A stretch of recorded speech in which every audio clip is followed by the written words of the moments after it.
ये महाराज हम ये पूछना चाहते हैं कि मतलब ये जगह कितनी पुरानी स्थापित हो रखी है, मतलब और यहाँ की हिस्ट्री थोड़ा के यहाँ बारे की हिस्ट्री के बारे में आप हमें बता सकते हो? हाँ, ये भरतकोट शिवालय है। भरतकोट, कोट का अर्थ होता है दूर। और भरत भगवान राम के श्री अनुज यानी भरत, भगवान राम की खोज में त्रेता युग में चले आए। और उन्हें पता था कि उनके जो ज्येष्ठ भ्राता हैं भगवान श्री राम माता सीता के साथ और लक्ष्मण भगवान के साथ, वो उत्तर की ओर पहले से ही सतयुग से लेके आज कलयुग तक, यदि हम कभी धार्मिक स्थल की यात्रा करते हैं, खास करके हम भारत क्षेत्रवासी, तो हमें ये होता है कि हम हिमालय की तरफ जाएं। तो उस समय भी यही मान्यता थी कि यदि हम अध्यात्म के क्षेत्र की ओर बढ़ें या प्रभु के द्वार की तरफ जाएंगे तो हम उत्तर की ओर जाएंगे, क्योंकि उत्तर की ओर हमारे 33 कोटि प्रकार के देवी देवता विद्यमान रहते हैं। यही कारण है कि हम हिमालय की ओर रुख करते हैं। तो भरत भी इसी वजह से उत्तर की ओर आए भगवान राम की खोज में, लेकिन उन्हें भगवान तो नहीं मिले क्योंकि वे तो कहीं और थे। और उनकी मित्रता या उनकी भेंट जो है हनुमान जी से हुई, क्योंकि ये आधिपत्य इस क्षेत्र का हनुमान स्वामी जी को जाता है। ये हनुमान जी की तपोस्थली है। तपोस्थली सतयुग से लेके कलयुग तक हनुमान जी जो हैं भगवान राम के ध्यान में हैं।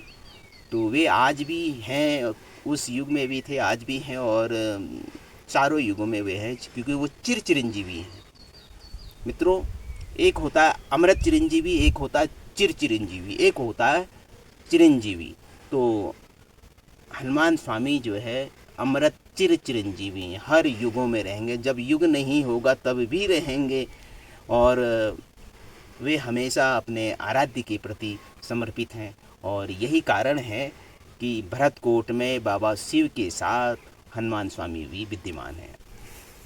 अब भरतकोट शिवालय कुछ लोगों के द्वारा प्राण प्रतिष्ठा में बाबा शिव लाए, तो शिव भी पहले से थे, 11वें रुद्र में हनुमान हैं।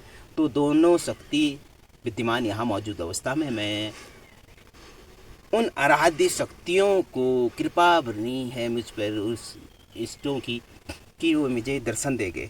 और एक नहीं कई मर्तबा मैंने बाबा शिव के भी माता शक्ति के साथ, मतलब दोनों शिवा शक्ति के साथ दर्शन किए हैं। वह हनुमान जी के दर्शन नहीं हो पा रहे थे, तो कुछ त्रुटियां मेरे से रह जा रही थी। और एक शुभ अवसर ऐसा मिला कि हनुमान स्वामी जी का जो है पंचमुखी वीर बजरंग बली के रूप में इसी मंदिर में, मित्रों जैसा कि आप देख रहे हैं, मंदिर का जीर्णोद्धार होना है लेकिन नहीं हो पा रहा है, क्योंकि दूराई काफ़ी है, मतलब रोड क्षेत्र से और यहाँ तक सामान का पहुँच पाना और यात्रियों का उसको उठा के लाना काफ़ी मुश्किल भरा है। और मंदिर का निर्माण नहीं हो पा रहा है। और कुछ लोग जो हैं अगर कभी आस्था भाव रखें या ऐसे बनाने की सोचें, तो ये जगह जो है सरकारी भूमि में है, यानी फॉरेस्ट लैंड है। और फॉरेस्ट लैंड में डेवलप कर पाना बहुत मुश्किल है, या फिर उन उच्च अधिकारियों को इस विषय में सूचित करने के बावजूद थोड़ा बहुत निर्माण किया भी जा सकता, तो कच्चा निर्माण होगा। और यहाँ बर्फबारी हमेशा बनी रहती है। अभी अप्रैल 1 तारीख को भी बर्फबारी हुई थी, अभी फिर संभावना है, यानी अप्रैल माह तक भी यहाँ अप्रैल में और जगहों में तापमान तकरीबन 35 से 38 डिग्री होता है। और यहाँ जो है बर्फ़बारी हो रही है। अभी 1 तारीख को बर्फ़बारी हुई थी तो मेरा स्वास्थ्य ख़राब हो गया, क्योंकि उस बर्फ़बारी में खुद को यहाँ संभाल पाना बहुत मुश्किल होता। बहुत तेज़ हवाएं चलती हैं, ठंड काफ़ी थी, और लकड़ी उठाना है, पूजा पाठ करनी है। सब प्रथम तो अपना स्नान की व्यवस्था है, फिर बाबा शिव के चरणों में आके पूजा करनी होती है, फिर अपने लिए दिन के लिए लकड़ियाँ अगर कई काम निकाल, अकेले व्यक्ति के लिए भी काफ़ी, क्योंकि दुर्लभ क्षेत्र है, अति दुर्लभ है।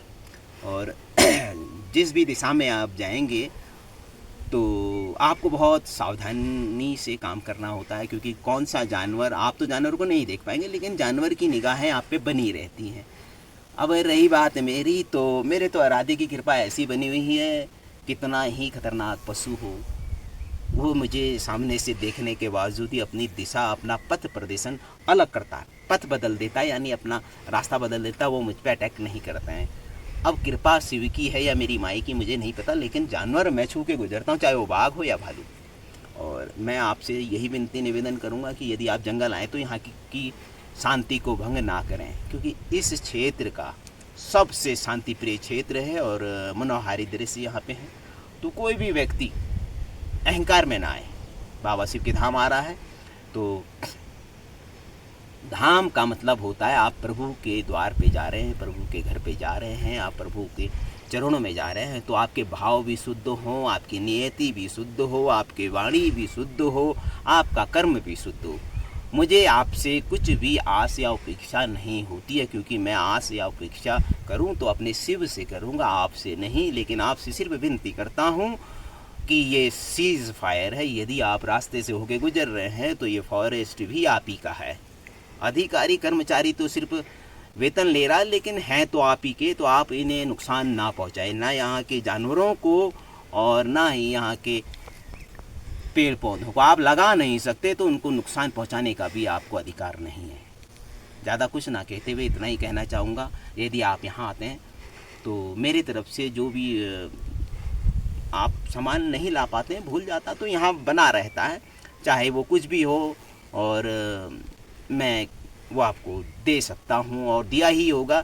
मैं तारीफ़ के पुल नहीं बांधना चाहूँगा। मुझे बचपन से लेके और आज तक मुझे ना कहना और ना सुनना पसंद नहीं है। जो भी होगा मैं दे देता हूँ समर्पण भाव से। तो बस इतना ही है, शांति बनाए। अगर किसी को यहाँ आना हो तो मतलब कैसे आएगा वो? अगर किसी को जैसे शहर से आना हो तो शहर से बाबा के दर्शन के लिए? हाँ, शहर, जैसे कि आपने सवाल पूछा, अच्छा सवाल है। स्मार्टफोन जैसे कि आप कहते हैं वो चल रहा है, स्मार्टफोन में यहाँ की जो है लोकेशन के बारे में जानकारी दी गई है। आपको पहले दौरहाट से आप गाड़ी पकड़ेंगे तो आपको कुछिना करके नाम पड़ता है, एक जगह गांव है, वहाँ आपको आना होगा। वहाँ आपकी गाड़ी जो है खड़ी हो जाएगी। फिर वहाँ से महज 3 किलोमीटर खड़ी चढ़ाई पे आप पांडवखोली आश्रम आएंगे। पांडवखोली आश्रम में आप आके यदि उसी दिन आप भरतकोट आना चाहें तो उसी दिन भी आ सकते हैं, स्टे करना चाहे तो वहाँ रुक सकते हैं। और भरतकोट में जो है पानी की व्यवस्था ही नहीं है, बाकी सब कुछ तो बाबा शिव के द्वारा दिया जाता है, लेकिन पानी नहीं है। पानी के लिए आपको 3 किलोमीटर दूर, क्योंकि इन दिनों में ड्राई सीज़न है, गर्मी का सीज़न है, तो पानी के लिए 3 किलोमीटर दूर जाना होगा। मैं 3 किलोमीटर दूर से पानी लाता हूँ। और बरसात के समय में आएंगे तो फिर आपको पानी की ज़रूरत नहीं पड़ेगी, पानी यहीं अवेलेबल रहता है। और अपने खाद्य सामग्री लेके आएँ, अगर थोड़ा साहस वो करते हैं, नहीं तो यहाँ जो मेरे पास होता है वो प्रसाद के रूप में हुआ, क्योंकि आश्रम है तो मैं आपको वो उपलब्ध करा सकता हूँ। जो मेरे पास होगा मैं दे ही दूँगा। और अकेले हूँ, उसे मैं समेट के या रोक के रखना नहीं चाहूँगा ज़्यादा देर तक। यहाँ रखना, प्रसाद है, प्रसाद तो बढ़ जाना चाहिए, चाहे वो कुछ भी हो, चाहे वो आपके कंबल ही क्यों ना हो, मेरे लिए वो प्रसाद है। मैं प्रसाद अपने अतिथियों को, अपने भक्तों को दे देता हूँ, क्योंकि वो उनकी ज़रूरत है। क्योंकि एक बंदा बाहर से आ रहा है, यहाँ पे आया है, वो ठंड से ना कांपे, तो मैं उसे कंबल भी दे देता हूँ। और भूखा ना रहे, अगर वो राशन पानी नहीं लाया है तो जो मेरे पास होगा वो सब मिल बांट के बना के प्रसाद के रूप में बाबा शिव के चरणों में समर्पित होगा। जय सिया राम। ओम द्राम द्रीम द्रोम विद्महे योगीश्वराय धीमहि तन्नो तथे प्रचोदयात्। बोलो बाबा भरतकोट महाराज की जय। माता काल भैरवी की जय। माता आदि शक्ति माता वैष्णवी दुनागिरी माता जी की जय। बाबा पिनाकेश्वर महादेव की जय। महाकाल भैरव देव की जय। वीर बजरंगबली संकट मोचन की जय। आदि द्वारकाधीश की जय। महाकाल भैरव देव की जय। जय सिया राम। हम अंदर की फोटो नहीं दिखा सकते, बाहर बाहर से आपको टेंपल दिखा देते हैं, क्योंकि भगवान की फोटो दिखाना का अधिकार हमें भी नहीं है। बाबा जी एक बार क्या नाम पर्वत के बारे में बता दो तो मैं इसको कट कर